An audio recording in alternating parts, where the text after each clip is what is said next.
Hello दोस्तों, कैसे हैं आप सब। आप सभी का हमारे इस वीडियो में स्वागत है। आज हम आए हुए हैं तुगलकाबाद, जहां पे हम आपको दिखाएंगे तुगलकाबाद फोर्ट के बारे में सारी जानकारी देंगे। किस्सा है दिल्ली की 14वीं सदी का। दिल्ली सल्तनत का नया बादशाह था गयासउद्दीन तुगलक। वो पहले गुलाम था, फिर अमीर बना और आखिरकार दिल्ली का सुल्तान। तख्त पर बैठते ही उसके दिल में एक ही ख्वाब था, दिल्ली में एक ऐसी राजधानी बनाऊं जो कभी गिर न सके, जो मंगोलों के हमले से बची रहे और जो उसके ताकत की निशानी बने। यही ख्वाब तुगलकाबाद किले की बुनियाद बना। तुगलकाबाद किला दिल्ली का एक मशहूर और विशाल किला है, जिसे 14वीं सदी की शुरुआत में दिल्ली सल्तनत के बादशाह गयासउद्दीन तुगलक ने बनवाया था। 1321 ईस्वी में गयासउद्दीन तुगलक ने दिल्ली के बाहरी हिस्सों में पहाड़ियों पर यह किला बनवाना शुरू किया। दीवारें इतनी मजबूत हैं कि बड़े बड़े पत्थर एक दूसरे के ऊपर रखे गए थे। ये दीवारें लगभग 6.5 किलोमीटर लंबी और 10 से 15 मीटर ऊंची है। वीडियो को पूरा देखें और वीडियो को लाइक करें, चैनल को सब्सक्राइब करें, बेल आइकन जरूर प्रेस करें ताकि आपको लेटेस्ट वीडियो का नोटिफिकेशन मिलता रहे। अब हम आपको इस किले के बारे में और भी डिटेल्स में बताएंगे। यह किला जब तक पूरा हुआ, गयासउद्दीन तुगलक की किस्मत बदल चुकी थी। आप यहाँ पे तुगलकाबाद साइड फोर्ट का लेआउट देख सकते हैं, जिसके मदद से आपको इस किले में घूमने में आसानी होगी। 1325 ईस्वी में बंगाल के जंग से लौटते वक्त गयासउद्दीन तुगलक की मौत हो गई। कुछ कहते हैं कि ये हादसा था, कुछ कहते हैं ये उसके बेटे मोहम्मद बिन तुगलक ने साजिश करके उसे मरवाया। बहरहाल गयासउद्दीन का मकबरा किले के पास ही बनाया गया है। लेकिन जैसे ही गयासउद्दीन की मौत हुई, उसका ख्वाब भी टूट गया। मोहम्मद बिन तुगलक ने राजधानी दिल्ली से हटाकर दौलताबाद महाराष्ट्र शिफ्ट कर दी और इस तरह तुगलकाबाद किला जो इतनी मेहनत से बना था, वीरान और सुनसान रह गया। इस किले के अंदर 3 हिस्से थे।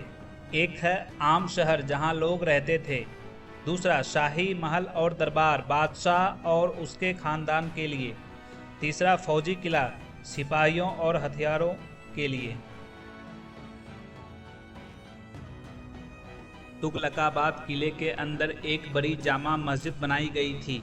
यह मस्जिद किले के शाही हिस्से के पास थी ताकि बादशाह, अमीरों, उमरा और सैनिक यहां नमाज अदा कर सकें। मस्जिद का नक्शा बहुत सादा और मजबूत था। ऊंची पत्थर की दीवारें, मेहराबें और बीच में बड़ा सहन। इसके अंदर मिहराब और मिंबर भी थे। आज मस्जिद पूरी तरह से खंडर हो चुकी है, सिर्फ दीवारों और कुछ मेहराबों के निशान बचे हैं। खासियत यह है कि तुगलक दौर की मस्जिदों में शोहरत या सजावट नहीं, बल्कि सादगी और मजबूती पर ध्यान दिया गया था।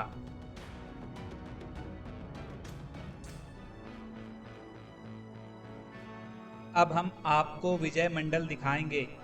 इसे कुछ लोग वाच टावर मानते हैं, यानी वहां से बादशाह अपनी फौज पर नजर रखते थे।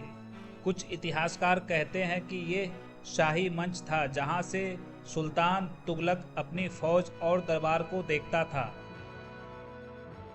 अब हम विजय मंडल के ऊपर आ चुके हैं। यहाँ से आपको हम व्यू दिखाना चाहेंगे। आप देख सकते हैं हमारे पीछे वो गयासउद्दीन तुगलक का मकबरा है। वहाँ का सेपरेट वीडियो हम बनाएंगे और आपको दिखाएंगे। यहाँ से काफ़ी ज़्यादा दूर तक आप देख सकते हैं। यहाँ से दूर जो ये किला दिख रहा है आपको, ये है दौलताबाद फोर्ट, जिसको मोहम्मद बिन तुगलक ने बनवाया था। वो गयासउद्दीन तुगलक का बेटा था। आप सामने वाच टावर देख रहे हैं, वहाँ पे भी हम आपको जाकर दिखाएंगे वहाँ से कैसा व्यू दिखता है। अब हम विजय मंडल से नीचे की ओर जा रहे हैं। सामने देख सकते हैं आप वाच टावर है, वहाँ भी हम जाकर दिखाएंगे आपको वहाँ से कैसा व्यू आता है। और इसी रास्ते में आगे मस्जिद और मदरसा भी है, जो हम आपको दिखा चुके हैं। काफ़ी ज़्यादा ही पुरानी किला है ये। और वाच टावर का व्यू आप देख सकते हैं सामने से कैसा दिख रहा है। इसके बाद हम लोग आगे की ओर बढ़ेंगे और आपको कुछ और भी दिखाएंगे। ये एक कुआं था उस ज़माने में, जो अब भर चुका है। और इसके बाद आगे बढ़ते हैं। ये जो सामने आप देख रहे हैं, ये अंडरग्राउंड मार्केट था उस टाइम, जिसके अंदर शॉपिंग किया जाता था। और अभी के टाइम में ये सिर्फ चमगादड़ का घर है और काफ़ी ज़्यादा यहाँ पे सुनसान और अंधेरा जैसा लग रहा है, जिसके अंदर जाना सेफ नहीं है। ये एक बावली है यानी कि स्टेप वेल। उस ज़माने में यहाँ पे पानी स्टोर करके रखा जाता था, बट काफ़ी ज़्यादा दिन तक यहाँ कोई इस चीज़ को इस्तेमाल किया नहीं। और ये जगह है जहाँ पे राजा अपने लोगों को, अपने ख़ास मेहमानों को रखते थे। पत्थर को जोड़ने के लिए, दीवार बनाने के लिए दाल और गुड़ का इस्तेमाल किया जाता था उस टाइम। इसके वजह से ही ये 700 साल पुराना होने के बावजूद अब तक ये है। और आप देख सकते हैं वाच टावर का व्यू यहाँ से।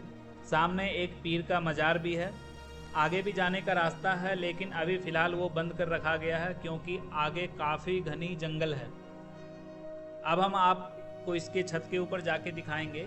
हम सीढ़ी पे चढ़ चुके हैं और आप देख सकते हैं सामने कितना ज़्यादा ग्रीनरी एरिया है। और ये लगभग 700 साल पुराना किला है, फिर भी इतने मजबूती के साथ इसका छत बना हुआ है कि आज तक पहले जैसा ही है, क्योंकि पहले ज़माने में मजबूती पे ज़्यादा ही ध्यान दिया जाता था। और आज के मकान जो होते हैं 100 साल होने के बाद ख़त्म हो जाता है, लेकिन ये 700 साल से यूं ही है। देख सकते हैं इसका दीवार जो लगभग 1.5 मीटर मोटाई है इसके दीवार का। इस वजह से ये काफ़ी ज़्यादा मजबूत है। और सामने गेट लगा हुआ फ़िलहाल, उस ज़माने में तो गेट नहीं हुआ करता था और रास्ता बंद है आगे का। वाच टावर पे भी काफ़ी ज़्यादा पेड़ उग गया है, जिसके वजह से वो अब कमज़ोर होता गया। ये भी एक तरह का वाच टावर ही है जहाँ से दुश्मन पे तीर चलाया जा सकता था। इधर से तीर चलाया जा सकता था, लेकिन दुश्मन उस पार से नहीं देख पाएगा किस साइड से तीर आ रहा है। सो ये एक सिक्योरिटी सिस्टम था उस ज़माने का। और आप यहाँ से व्यू देख सकते हैं कि हम आगे जा कर के आपको दिखा चुके हैं, इस तरह का रास्ता है। और जब वाच टावर पे जाके हम आपको दिखाएंगे तब जो शानदार व्यू देखने को मिलेगा, तो पूरा किला आपको अच्छे से दिखाई देगा। ये काफ़ी ज़्यादा ऊंचाई पे बना हुआ है क्योंकि अरावली की पहाड़ी यहीं से स्टार्ट होती है, इसी एरिए से स्टार्ट होती है जो कि आगे राजस्थान तक जाती है।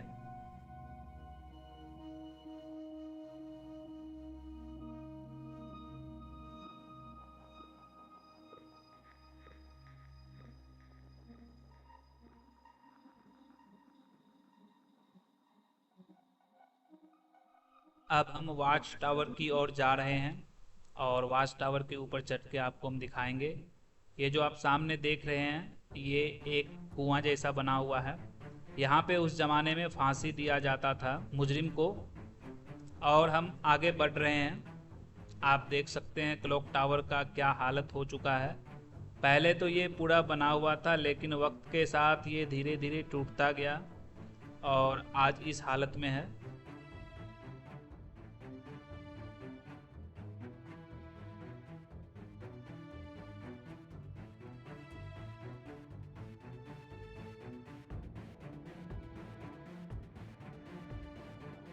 और अब हम इस क्लॉक टावर के बीच सेंटर में आ गए हैं। चारों साइड से इसका पत्थर टूट टूट के नीचे गिर गया। आप देख सकते हैं कितना ग्रीनरी एरिया है, जहाँ तक नज़र जा रहा है ग्रीनरी एरिया वहाँ तक है।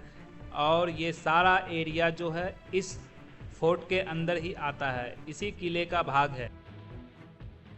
इस किले से जुड़ी एक और कहानी है। जब गयासउद्दीन तुगलक इस किले का निर्माण करवा रहा था, उसी वक्त दिल्ली के मशहूर सूफी संत हजरत निजामुद्दीन औलिया भी एक बावली यानी कि स्टेप वेल बनवा रहे थे। मजदूर दोनों जगह काम करते थे। जब बादशाह को लगा कि मजदूर उसकी इमारत पर काम करने के बजाय औलिया की बावली पर ज़्यादा जा रहे हैं, तो उसने हुक्म दिया कोई मजदूर निजामुद्दीन औलिया के काम पर नहीं जाएगा, सबको किले पर लगाओ। यह बात औलिया को नागवार गुजरी। कहा जाता है कि उसने गुस्से में बद्दुआ दी, या रहे उजार या बसे गुज्जर, यानी यह किला हमेशा वीरान रहेगा या फिर इसमें सिर्फ गुज्जर ही चरवाहे बसेंगे। लोग कहते हैं कि औलिया की ये बद्दुआ सच साबित हुई। अब हम किले से बाहर जा रहे हैं। वीडियो को पूरा देखने के लिए आपका बहुत बहुत धन्यवाद। मिलते हैं नेक्स्ट वीडियो में। आप हमारे वीडियो को लाइक करें और चैनल को सब्सक्राइब करें। Thank you so much.